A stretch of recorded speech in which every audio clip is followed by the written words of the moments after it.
This morning, we're taking an in-depth look at moms in the workforce, hit especially hard by the pandemic when it comes to moms of school-aged children. Important to note, there has been a lot of improvement since the early days of the pandemic, but the numbers still have not fully recovered.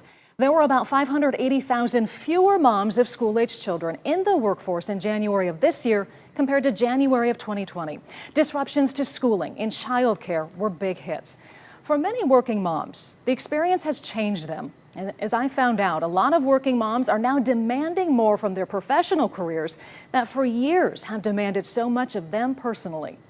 I'm waking up in the morning, getting the kids breakfast, lunches. Robin Noor is a busy mom of 3 who also works full-time. When do you have some Robin time? Waiting for it still.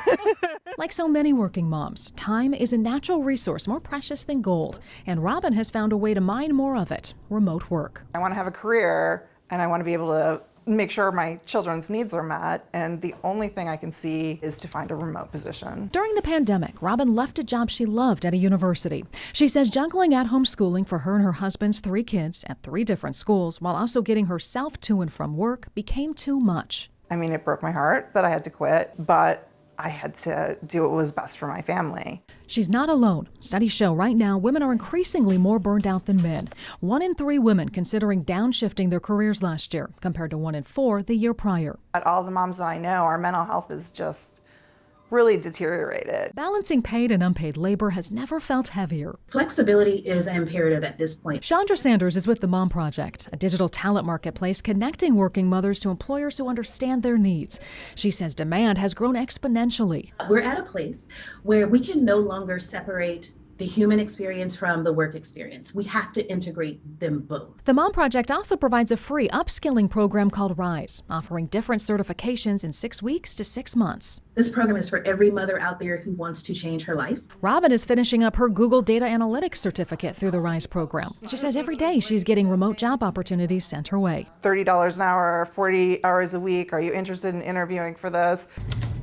What happens to us is often out of our control, like the pandemic. And mothers, like Robin, prove that what we learn from it can empower us. You've had kids and you think, oh my gosh, what I graduated from college with is going to be what I'm going to do for the rest of my life. And I am not doing that. So important to note that most U.S. workers don't have jobs that can be done remotely. And in Northeast Ohio, women make up a majority of the labor force hardest hit by pandemic-related changes. Teachers, restaurant workers, childcare providers, a lot of in-person jobs. The disparity even more pronounced among working mothers of color. Almost 41% of U.S. women are the primary or sole breadwinner for their family. So retention and support for working mothers is so crucial to the health of our communities and economies. A recent report from researchers out in California pointed to employers providing more opportunities for remote and flexible schedules, improving parental leave policies, and specific PTO for childcare emergencies. Also, we got to talk about the gender wage gap because women's wages have improved, but women still earned 23% less than men right here in Northeast Ohio, despite working almost half of all of the hours logged in our region in 2019. And when it comes to keeping women in the workforce, new data from Robert Half shows that right now, most of their female talent want a raise, a promotion, or permanent remote work. Recruiter Jody Schulman tells us remote work is not a passing trend, especially among parents. If companies want to hire top talent, they have to be flexible. She says more companies are getting hip to it, but many aren't adapting quick enough to the demand. Another focus point for industries right now is young talent and their push to change workplace culture, addressing issues like diversity, mental health, and family dynamics. The director of strategy at Enlightened Solutions, Chichi Canera, says that millennials are a powerful generation and they're keen on adapting.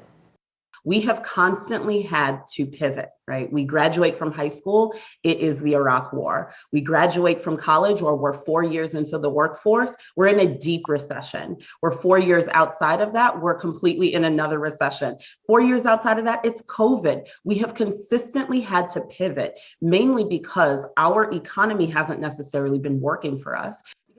And Alexandria Johnson Boone is the founder and chairwoman of the Women of Color Foundation. She's also the creator of the M Suite.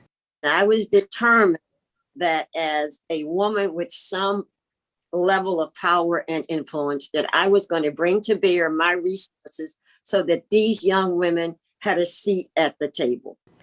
You can hear more about the M-Suite millennial women in the workforce and how the culture of the current workforce is being challenged on my podcast, Voices for Change. You'll find it right now anywhere you listen to podcasts and on our News 5 app.